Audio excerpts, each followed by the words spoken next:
Getting Ready 21, we're going to compare linear and exponential models. Okay? So our linear model that we're going to start with is y equals 4 plus 3x, and our exponential is y equals 4 times 3 to the x. So they are similar. They both use a 4 and a 3 in their equation. So we are going to be able to identify what does each of those numbers do for each type of model. So in words, the rule for each type of growth. For linear growth, what we mean by that is there is a constant rate of change. We've had many names for that. We called it slope, we called it rise over run, delta y over delta x, but it's the constant rate of change that has to be there to be linear. For exponential growth, there needs to be a common ratio. In other words, there has to be a multiplier.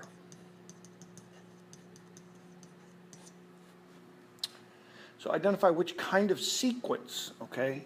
Kind of sequence. That means either arithmetic or geometric, and explain any differences. So a linear model always pairs up or matches up with an arithmetic sequence, whereas exponential model is a geometric sequence. Now, the differences in those, arithmetic adds and geometric multiplies.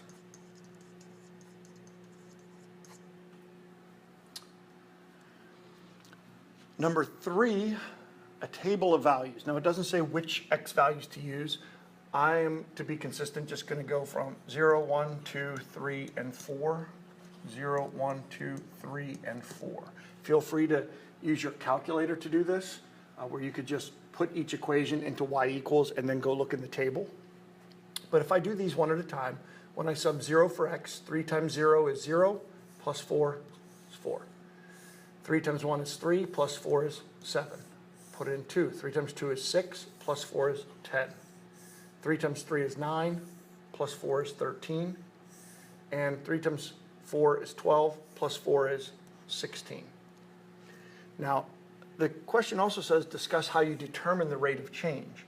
Well, in an equation, a linear equation, the rate of change is the coefficient of the x term. Okay, so the rate of change equals the coefficient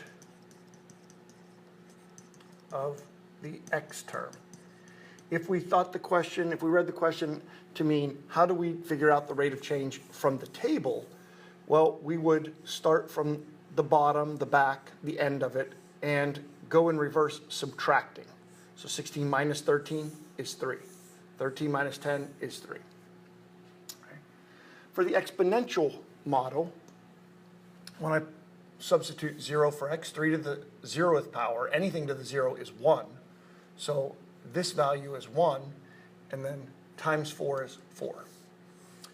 When I sub in 1, 3 to the first is 3, times 4 is 12. Put in 2, 3 squared is 9, times 4 is 36. To the third, 3 to the third is 27, 27 times 4 is 108. And 3 to the fourth is 81, times 4 is 324. So in this case, in exponential, the rate of change is the number, the base of the power with x in the exponent. Okay, so our rate of change here, our exponential rate of change, is the base of the power having x for the exponent. Okay, so to be exponential, there must be a power where x is in the exponent, and the base of that power, that's your multiplier. All right, so to graph these, we're going to need different scales for the linear and the exponential. But let me go ahead and set up my axes here. I do not need negatives for either one because I did not choose to substitute any negatives for x. The linear I think my values went from 4 to 16. So if I have 10 boxes, I could count by 2s on the y-axis. 2, 4, 6, 8, 10, 12, 14, 16, 18, and 20. I can count by 1s for the x-axis.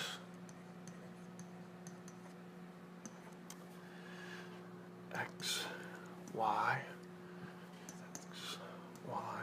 For the exponential model, I went all the way to 324. So if I have 10 boxes to get myself to 324, well, dividing here in my head, 324 divided by 10 boxes is 32.4. Now, nobody wants to count by 32 and 4/10, so maybe I count by 40s. Okay.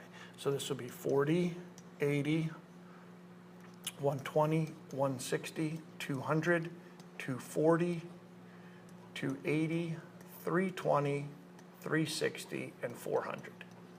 So figure out what the largest value you want to graph is, divide by how many boxes you have to get there, and then if you don't like the result there, round up. And I don't necessarily mean round as in change 32 to 33, but a number higher than that you don't mind counting by. Okay, 35, 40, 50. And my x-axis, again, I can count by 1s. So the linear model should end up in the shape of a line. So when I plugged in 0, I got 4. When I put 1, it was 7. 2 was 10. 3 was 13. 4 was 16. I didn't go any further in my table, but I do have room to put one more in. If I substitute 5, 3 times 5 is 15, plus 4 is 19. So I can go one more there. Now this one is just a linear equation. It does not represent any certain scenario. So I do want to extend that line, connect those points, making this a continuous function. Okay? No reason to leave out any of the decimals or fractions. For the exponential graph, when I substituted 0, I got 4. Well, that's kind of hard to place when your scale is counting by 40, so you just estimate very, very close to the x-axis. When I substituted 1, it was 12, still pretty low in the box there.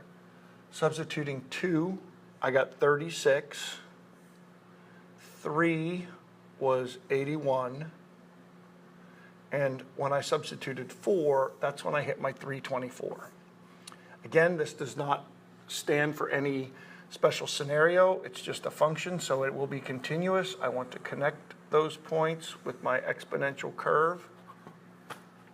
And there are my two graphs. Now, what is the same about them?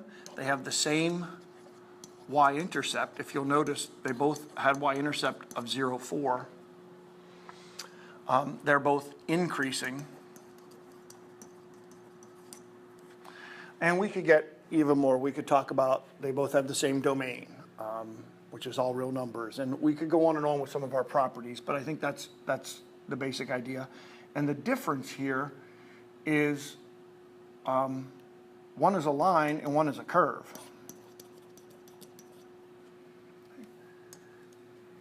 So the y-intercept of each one, we already have said both y-intercepts were 4. Those show up in the equation in both the linear and exponential models. Number 6 changes the equations on us, and again, they sort of look alike like they did before. The linear and the exponential model use the same numbers and variables.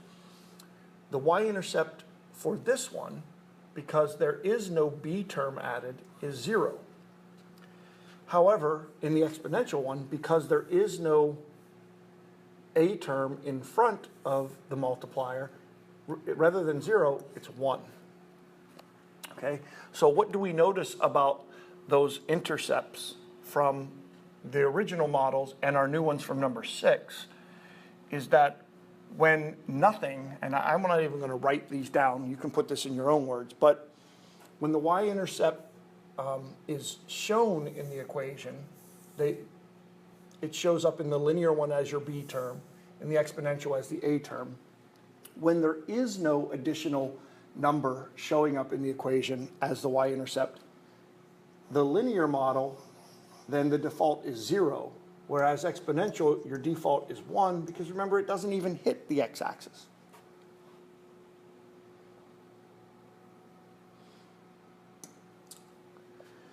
Okay, shifting gears a little bit. We're going to look at one function, one representation at a time now, either linear or exponential.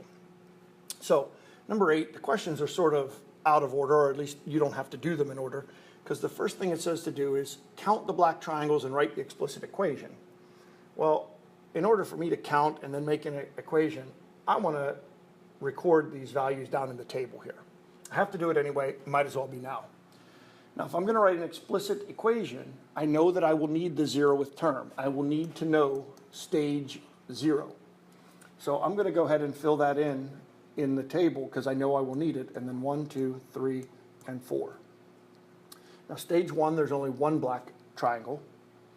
In stage 2, there's 1, 2, 3.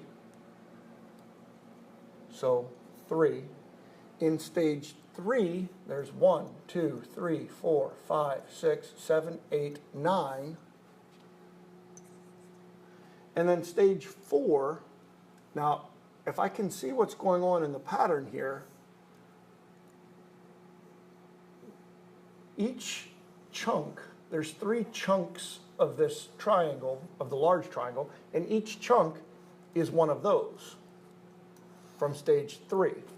So if stage 3 had 9 little black triangles, and I have 3 sets of that, then stage 4 has 27 black triangles.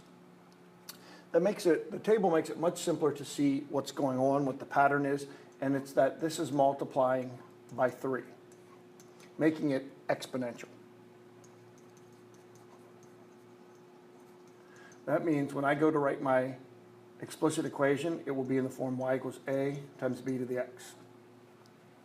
Well, what is that a? What is that 0th term?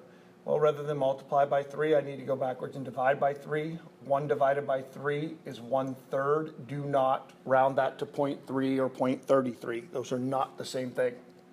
1/3. So my explicit equation, y is equal to 1/3 times the multiplier, common ratio of 3, and then raised to the x power. So what would be the number of triangles at stage 10?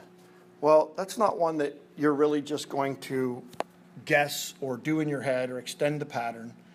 What you're going to want to do is just, in your calculator, raise 3 to the 10th power, which is 59,049. Let me write down what I'm doing here. That's 1/3 of 59,049, which is 19,683. I will not be including that number on my graph. So, setting up my graph here, I have a y-axis, and x-axis.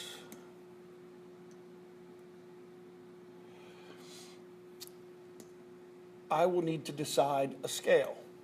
Well, the x-axis I can definitely count by ones. The y-axis, to get everything from my table, I need to get to 27. If I have 10 boxes to do that, I'll count by 3s. So 3, 6, 9, 12, 15, 18, 21, 24, 27, and 30. Okay, X, Y. I'm expecting I should see an exponential curve when I put these points on here. So 0, 1/3, 1, 1, 2, 3, 3, 9, and 4, 27. And this one, I guess you could graph either way as a discrete or a continuous function based on whether you thought you were graphing this function, which would be continuous, meaning connect those points, or discrete if you were really just trying to graph the numbers on the triangles, and I'm going to leave mine that way as a discrete function. Okay, there is no stage 1.7 or 2.5, so I don't want anything between those dots I graphed. All right, number 9. Again, I'm going to start by filling out my table, and if I will need explicit, I know I'm going to need stage 0, so I'll leave a place for that in my table. So at stage 1, I see 3 boxes. At stage 2, I see 6. And stage 3 is 1, 2, 3, 4, 5, 6, 7, 8, 9. So not too hard to see the pattern here that we are adding 3, making this a linear function, meaning the equation will be y equal mx plus b. If I want to extend my pattern 1 step each direction to fill out the table, stage 4 would be 12, stage 0 would be 0. So my explicit equation would be y is equal to constant rate of change 3 times the independent variable. Now, plus the 0th term, I don't need to write it since it is 0. Predict the number of squares at stage 10. That means substitute 10 for x. I would expect 30 squares. Setting up my x and y axes. This one, I can probably get all the way to stage 10 without too much trouble here if I count by 3's again. 3, 6, 9.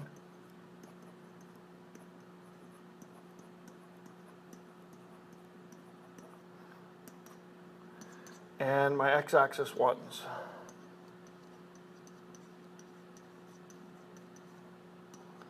Okay, so start at 0, 0, then 1, 3, 2, 6, 3, 9. And I think you can see the pattern here. Since we know it is a line, it has to be straight. I get right to 10, 30, and it is just a diagonal hitting the corner of each of those boxes after we start at 0, 0. Again, if you thought you were graphing this equation, you could draw the line through both of those, make it continuous, draw arrows on both ends. Or if you were graphing the scenario with the stages and the boxes, then you would not include anything between those. You would leave it as a discrete function, and I'm going to leave it that way.